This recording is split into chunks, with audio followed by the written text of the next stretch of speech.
একটা জিনিস কেনার জন্য আসছি মিরপুরে, সেই জিনিসটা কিনে আপনাদেরকেও দেখাই কী জিনিস, সেটা আবার আমি যখন ইউজ করব তখন আবার বলবো যে এই জিনিসটা আমি ইউজ করতেছি বা এই জিনিসটা আমি ইউজ করে কতটুকু লাভবান হয়েছি, ওইটা আমি আপনাদেরকে শেয়ার করব।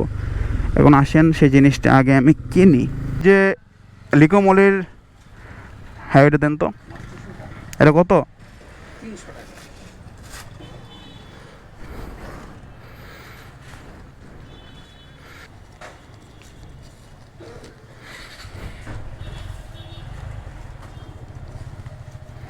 এটা তো যে ইঞ্জিন অয়েল ড্রেন দেওয়ার টাইমে পরে, হ্যাঁ ড্রেন দেওয়ার পরে তারপরে নতুন অয়েল রাখবেন। হ্যাঁ আপনার কিছুদিন পরেও দেওয়া যায়। আসলে আমি তো এর আগে যে আপনারা দেখছেন এটা কিনে আনছি, তো কিনে আনার ভিডিওটা এর আগে আপনারা দেখে ফেলছেন। এই জিনিসটা আমি আজকে ইউজ করলাম। এটা হলো আপনার লিকো মলি, মেড ইন জার্মানি। এটা আমি ইউজ করছি মোটরের ইঞ্জিন অয়েলে। সো এখন দেখি পারফরমেন্সটা কেমন পাই। আমি আজকে অবশ্যই ইঞ্জিন অয়েল ড্রেন দিছি। ইঞ্জিন অয়েল ড্রেন দেওয়ার পর অলমোস্ট 11 কিলোমিটার চালানো হয়েছে মাত্র। 11 কিলোমিটারের ভিতরে যদি আপনার পারফরমেন্সের কথা বলেন যে আপনাদেরকে শেয়ার করব, মোটামুটি একটা ভালো পারফরমেন্স পাইছি। আপনার জার্মানির একটা প্রোডাক্ট, অয়েলকে একটু সাপোর্ট দেয় আর কি, আপনার অয়েলটা যাতে বেশি রিফাইন করে এটার জন্য একটু সাপোর্ট দেয়। এটা আমি আগে কখনো ইউজ করি নাই।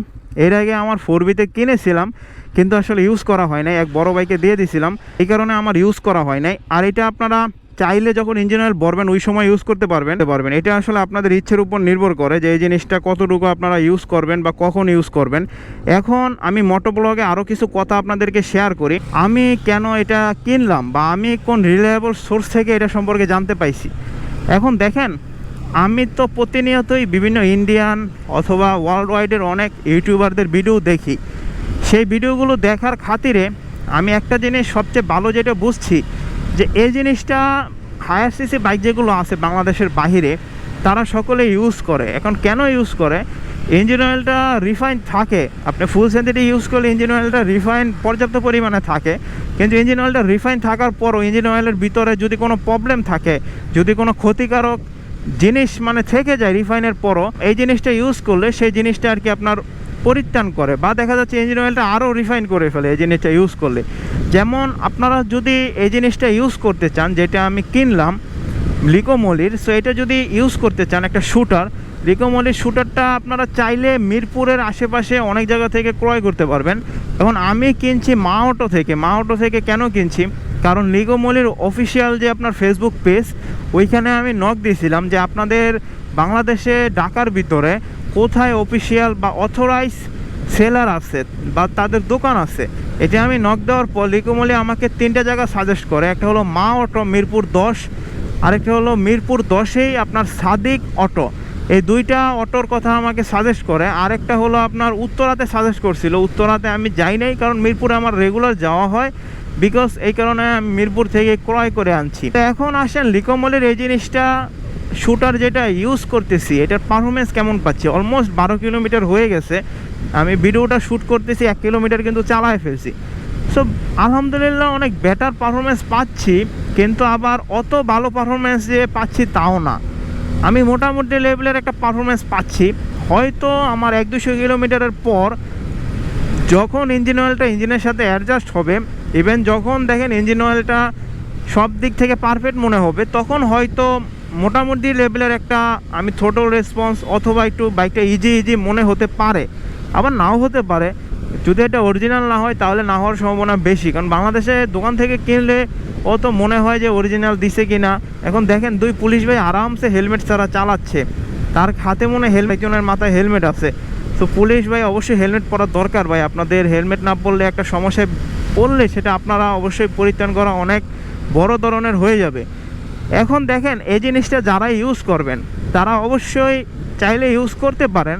লোয়ার সিটি বাইকগুলোতে না ইউজ করলেও যারা একটু 250-300 প্লাস যে বাইকগুলো আছে হায়ার সিটি বাংলাদেশে এসেছে, ওইসব বাইকগুলোতে আপনারা ইউজ করতে পারেন। ইউজ করলে হবে কি, দেখা যাচ্ছে আপনাদের যদি বাইকের কোনো ইঞ্জিনে সমস্যা থাকে বা বাইকের কোনো ঘর্ষণজনিত প্রবলেম হয়, এটা কিন্তু বাইকের ইঞ্জিনটা যে ঘর্ষণ হচ্ছে সেই ঘর্ষণটা প্রতিরোধ করে। এখন বাইকের ইঞ্জিনটা আপনার ঘর্ষণ কিভাবে হচ্ছে, যেমন আপনার বাইকে যদি ঘর্ষণের ফলে দেখা যাচ্ছে বিভিন্ন সাউন্ড সৃষ্টি হয়, সেই সাউন্ডগুলো এই জিনিসটা একটু সমাধান করবে। বা আপনার বাইকে যদি ঘর্ষণের ফলে কোনো প্রবলেম সৃষ্টি হয়, বা বাইকের যদি বেশি ইঞ্জিনটা ঘর্ষণ হয় তাহলে ইঞ্জিনের যদি আপনার লাইবিলিটি কমে যায় বা ইঞ্জিনের হায়াত কমে যায় তাহলে এই জিনিসটার কারণে ইঞ্জিনটা অনেক রিফাইন হবে, ইঞ্জিনটা অনেক ভালো থাকবে। এখন চাইলে আপনারা এই জিনিসটা ইউজ করতে পারেন। এই জিনিসটা ইউজ করলে আমার মনে হয় আপনাদের ইঞ্জিনের যে সমস্যাগুলো হচ্ছে বা সমস্যাগুলো হবে, কারণ আমরা হায়ার সিসি বাইকগুলোতে জানেন যে সকলে একটু আপনার বোরিংটা বেশি থাকে, পিস্টনের বোরিংটা। সো পিস্টনের বোরিংটা যদি আপনারা ঠিক রাখতে চান বা পিস্টনটা যদি ঠিক রাখতে চান অবশ্যই অরিজিনাল ইঞ্জিন অয়েল ইউজ করবেন। আর চাইলে এরকম সাপোজিটর অনেক শুটার মার্কেটে পাওয়া যায়, হয়তো লিকোমলির একটা শুটার আছে, লিকোমলির একটা শুটার আছে বলে আমি এটা ইউজ করতেছি। হয়তো আপনার ফ্লেমিঙ্গোর একটা শুটার আছে, আমার জানা মতে যতটুকু মানে মনে আসতেছে, আমি হয়তো কোনো দিন না কোনো দিন দেখছি। আমাদের বিডি মোটর শো যে হয়েছিল সেই বিডি মোটর শোতে আপনার হয়তো লিকোমলি যে আছে, আপনার লিকোমলির পাশাপাশি ফ্লেমিঙ্গোরও একটা আমি শুটার দেখতে পাইছিলাম। এখন আমাদের কিন্তু বাইকারদের জন্য একটা বড় উৎসব আসতেছে, সেটা হলো আপনার মে মাসের 1, 2, 3 এপ্রিল মে মাসের 1, 2, 3 তারিখে আপনার ওই বাণিজ্য মেলা যে স্টলটা আছে ওইখানে আপনার বিশাল বড় একটা বাইক এক্সপো হবে। সো এক্সপোতে অনেকগুলো প্রোডাক্ট পাওয়া যাবে, অনেক স্বল্প প্রাইজে আপনারা সেই প্রোডাক্টগুলো কিনতে পারবেন এবং কিনে ইউজ করতে পারবেন। এখন আসেন আমরা যারা এরকম শুটার আর কি ইউজ করি তারা কতটুকু সাপোর্ট পাই। যেমন আমি এর আগে লিকোমলির আপনার ফুয়েল ক্লিনার শুটার ইউজ করছি। ফুয়েল ক্লিনার শুটারে যদি আমি বলতে হয় রিভিউ, ফুয়েল ক্লিনার শুটার আমাকে ভালো পরিমাণে সাপোর্ট দিছে। ওইটা ইউজ করার পর আমার বাইকের মাইলেজ অটোমেটিক বেড়ে গেছে আর আমার বাইকের ওভারঅল পারফরমেন্সও অটোমেটিক বৃদ্ধি পেয়েছে। এখন ওইটা যখন আমি ইউজ করছি তখন আমার বাইকটা অনেক দুর্বল অবস্থায় ছিল। দুর্বল অবস্থায় বলতে বাইকের আপনার সাউন্ড নষ্ট হয়ে গেছে, বাইকের দেখা যাচ্ছে আপনার টান আসতেছে না, বা বাইকের ব্লা অনেক প্রবলেমে আমি ভুগতেছিলাম ওই সময়টাতে। এই কারণে আমি এটা বলা চলে যে fuel cleaner shooter Liqui Moly, so fuel cleaner শুটারটা ইউজ করছি। এখন আপনারা যারা কোনো শুটার ইউজ করতে চান না তাদের জন্য আসলে এই ভিডিওটা হেল্পফুল হবে না আমি জানি, কারণ আমাদের দেশের বিচিত্র প্রকার মানুষ বসবাস করে, এক একজনের মেন্টালিটি এক এক রকম। যেমন অনেক লোকজন আছে যে এমনও কমেন্ট করে যে ভাই আমরা তো শুধু বাইকে তেল ভরি আর চালাই। আমি কিছুক্ষণ আগে যখন আর কি এটা ইনস্টল করেছি আমার ইঞ্জিন অয়েলের সাথে, তখন ওই জায়গায় দোকানে দেখলাম আপনার একটা ছেলে আসলো, এসে বলতেছে আমাকে 1 লিটার তেল দেন। ওর ইমার্জেন্সিতে চলতেছে, তারপরে 1 লিটার তেল নিয়ে ওই আবার চালাবে। এখন যারা এরকম 1 লিটার 2 লিটার আধা লিটার তেল নিয়ে বাইক রাইড করে তারা অবশ্যই হয়তো মানে তাদের ফাইন্যান্সিয়াল ওরকম স্টেবিলিটি নাই বা ফাইন্যান্সিয়াল ওরকম স্ট্রং নাই, এই কারণে এই জিনিসগুলো করে। আসলে আপনি এরকম ছোটোখাটো তেল সংখ্যা নিয়ে কখনো বাইক চালানো উচিত না। আপনি বাইক চালালে একটা পর্যাপ্ত পরিমাণে তেল নেবেন যাতে আপনার বাইকটা চললে কোনো সমস্যা না হয়, যাতে আপনার বাইকটা যদি রাইডিং করেন কোনো প্রবলেম না হয়। এখন আপনি যদি এরকম 1 লিটার 2 লিটার আর দোকান থেকে তেল কিনে বাইক রাইড করেন, দোকানের তেলগুলোতে দেখবেন আপনার এমনি তো অনেক পরিমাণে সমস্যা জিনিসপত্র থাকে। যেমন দোকানের তেলগুলোতে হয় কি আপনার ম্যাক্সিমাম টাইমে দেখবেন পানি ঢুকানো থাকে বা আপনার কেরোসিন ঢুকানো থাকে। কেরোসিন তো মাস্ট, আমি এটা পাইছি বলেই বলতেছি আর কি। এখন আমার সাথে একটা ঘটনা ঘটছে, আমি যখন আপনার খাগড়াছড়িতে গেছিলাম ঘোরার জন্য, তখন আর কি দোকানের থেকে তেল নিলাম। তেল নেওয়ার পর আপনার দেখি যে বাইকে ওরকম স্মুথনেস কমে গেছে, বাইকটা মানে বুড়া লাগতেছে। এই কারণে পরবর্তীতে আমি ওই দোকান থেকে তেলটা আসলে পুরো তেলটাই আমার ফালাই দিতে হয় ঢাকা এসে। আমি দোকান থেকে আপনার তেল নিছিলাম ফুল ট্যাঙ্কি, তারপর পুরো তেলটাই ফালাই দিছি। এখন আমার কিন্তু বেনিফিট এতে কোনো কিছুই হলো না, বরঞ্চ আমার আরও মানে আর্থিকভাবে ক্ষতির সম্মুখীন হলাম। এখন এরকম যারা সিচুয়েশনে পড়েন বা এরকম সিচুয়েশনে যারা পড়েন তারা বোঝেন যে আসলে সিচুয়েশনটা কী। আমি ওই জায়গা থেকে মনে হয় তেল নিয়েছিলাম পুরো আপনার 1400 টাকার, কারণ ওই জায়গায় এমনিতে আপনার দোকান থেকে 10 টাকা 20 টাকা বেশি ছিল পার লিটারে। সো পার লিটারে বেশি থাকার কারণে আমার একটু তেলটাও মানে বেশি প্রাইস পড়ে গেছে। আমি কেন নিয়েছিলাম অনেকে কোশ্চেন করতে পারেন, কারণ খাগড়াছড়ি আমি যখন গেছি তখন একবারে নতুন ড্রাইভার ছিলাম, আমার সুজুকি জিক্সার মনোটন বাইকটা ছিল। ওই মনোটন বাইকটাতে আমি একবারে মানে নতুন অবস্থায় গেছিলাম। যাওয়ার পর অনেক প্রকার প্রবলেম আমি ওইখানে ভুগতেছিলাম, যে পাহাড়ে চালাতে পারতাম না ঠিক মতো। এর আগে আমি আসলে আমার 4বিটা নিয়ে বান্দরবন গেছিলাম, কিন্তু খাগড়াছড়ির ওই সাইডটাতে যাওয়া হয় নাই। আমি বান্দরবনে 4বিটা নিয়ে গেছিলাম, তারপর আবার আমার ফ্যামিলির কাজে ঢাকা ব্যাক করতে হয়েছিল, ওইটা না হয় আরেকটা ভিডিওতে বলবো। তো এখন আমি পাহাড়ে গেছিলাম, তারপর পাহাড়ের রাস্তা সম্পর্কে আমার ধারণা ছিল না।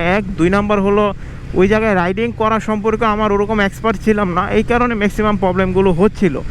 এখন দেখেন আপনারা যদি এরকম কোনো জায়গা থেকে বাইকের তেল ভরেন, তাহলে বাইকে যদি আপনারা ফুয়েল ক্লিনার সিস্টেম জাম করে ফেলেন, বাইকের টাঙ্কিতে জং ধরায় ফেলেন, তাহলে এটার জন্য কোম্পানি আসলে দায়ভার দেওয়া উচিত না বা উচিত হবে না। Thank you for watching. সম্পূর্ণ ভিডিওটা দেখার জন্য অনেক অনেক ধন্যবাদ। সো আমি আজকে আপনাদের ধারণা দেওয়ার চেষ্টা করলাম যে এই যে ফুয়েল ক্লিনার বা যে শুটারটা আমি ইউজ করছি লিকোমলির, এই শুটারটা আসলে কতটুকু আমাকে সাপোর্ট দিচ্ছে বা আমি কতটুকু সাপোর্ট পাচ্ছি, বা আপনারা চাইলে এটা ইউজ করতে পারেন কি না, আমার দৃষ্টিকোণ থেকে আমি আপনাদের ধারণা দেওয়ার চেষ্টা করছি। এখন আপনাদের অ্যাজ ইউজুয়াল যার যেটা ইচ্ছে সেটা আপনারা করতে পারেন, চাইলে ইউজ করতে পারেন, চাইলে নাও করতে পারেন। কারণ আপনাদের আমি যতই বলি আপনারা ইউজ করবেন, ইভেন সেটা আমার উচিতও না, ইভেন আমার বলার দরকারও নাই। আমি যতটুকু সাপোর্ট পাচ্ছি সেটা আমি আপনাদেরকে বলছি। এখন আপনাদের ইচ্ছে, আপনারা চাইলে ইউজ করবেন, এখন আপনারা যদি না চান না ইউজ করবেন। এখন অবশ্যই চ্যানেলটা সাবস্ক্রাইব করেন, কমেন্ট করে জানান ভিডিওটার কী করে ডেভেলপ করা যায়। আপনারা যদি উৎসাহ না দেন, আমি রেগুলার ভিডিও দিচ্ছি, আশা করি কতদিন দিতে পারবো সেটা আল্লাহ তাআলা ভালো জানে। যদি আবার কোনো প্যারা শুরু হয়ে যায় ফ্যামিলি অথবা আমার অফিসিয়াল কোনো ঝামেলা শুরু হয়ে যায়, তাহলে মনে হয় ভিডিওটা কন্টিনিউ করতে পারবো না। অবশ্যই সকলে দোয়া রাখবেন যাতে ভিডিওটা কন্টিনিউ করতে পারি, যাতে আপনাদের সাথে কানেক্ট থাকতে পারি, কোনো প্রবলেমে না পড়ে যায়। কারণ প্রবলেমে পড়লে ভিডিওটা আর রেগুলার দেওয়া হবে না, ওই আগের মতো মানে দেখা যাচ্ছে আপনার মাঝে মাঝে ভিডিও দেওয়া হবে। তো রেগুলার ভিডিওটা দিচ্ছি কারণ দেখতেছি কি আসে না আসে ইউটিউবে অবশ্যই অনেকে নাকি টাকা পয়সা ইনকাম করে। আমার আসলে টাকা পয়সার ইচ্ছা থাকলে ভাই আমি অন্যভাবে টাকা পয়সা ইনকাম করতে পারতাম, অনেক মানে রেসিং ব্লা অনেক সমস্যা করে টাকা ইনকাম করতে পারতাম, যেটা আসলে আমি কোনোদিন পছন্দ করি না। এই কারণে রেস জিনিসগুলো আমি আসলে ফেভারেবল মনে করি না। Thank you for watching. সম্পূর্ণ ভিডিওটা দেখার জন্য অনেক অনেক ধন্যবাদ।